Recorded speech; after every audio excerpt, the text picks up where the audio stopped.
This may look like the US Army is on the streets, but in fact these are militiamen with their own alarming agenda. We were witnesses to this extraordinary development, a major US city in the hands of self-confident and heavily armed militias, with police and civic leaders nowhere to be seen. It was a brazen show of strength with an unmistakable message that there are new sheriffs in town. Rioting and burning and looting is not going to answer that question. Angry Viking is a militia commander who told me he wants dialogue. And we're here just to protect the building. That's it. And we're here to do this. Meet and talk. You was gonna allow it to happen. But that dialogue quickly descended into furious arguments. Black Lives Matter activists, who have held a vigil here for 100 days, say the militias are a pure provocation. Tired, exhausted, worn out. What else do you want me to say? Do you think it'll end up as a fight? Yes. People are going to die, bro. People are going to die. I don't know who's going to be. Which militia are you from? Many of these disparate groups Which militia are you from? had no interest in identifying Excuse me, themselves. sir. Which militia are you from? We are all Americans here. We're all Americans here. We're all here for the same. We're all here actually against you. Is what we're here against. You're impeding me from moving my group that way right now. Are you not? No, Yes, you are. I'm asking you what you're doing here on the streets of this city. Well, first off, you're not American.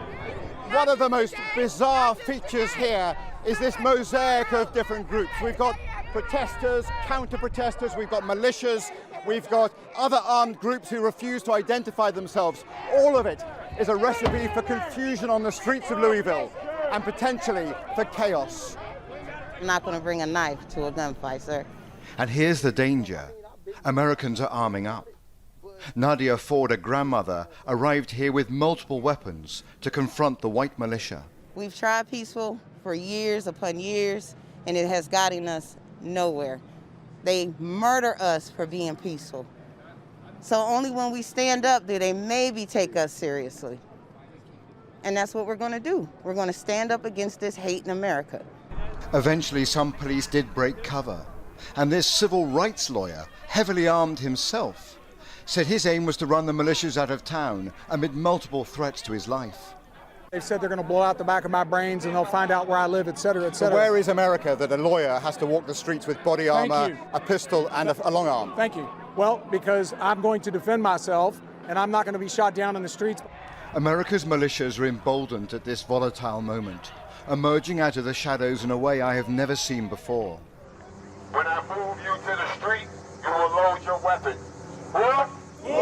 A few miles up the road, we saw a whole new phenomenon. Y'all say you soldiers. An African-American militia with hundreds of troops.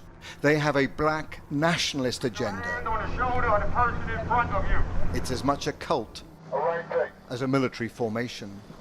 This is the NFAC militia. It is well organized and quasi-military. It also proves a militia does not have to be white and right-wing. Lock the roof. As hundreds of their armed followers march through a residential suburb, I'll call in reinforcements. we glimpse their mysterious leader.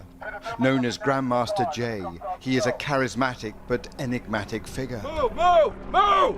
Clear out!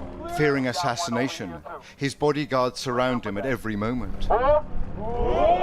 Jay's moving back, y'all. Jay's moving back. What is clear is that these militias have a new swagger. While the election campaign gathers pace, other forces are showing they will fill the security void after this long summer of protests and violence. Robert Moore, News at 10, in Louisville, Kentucky.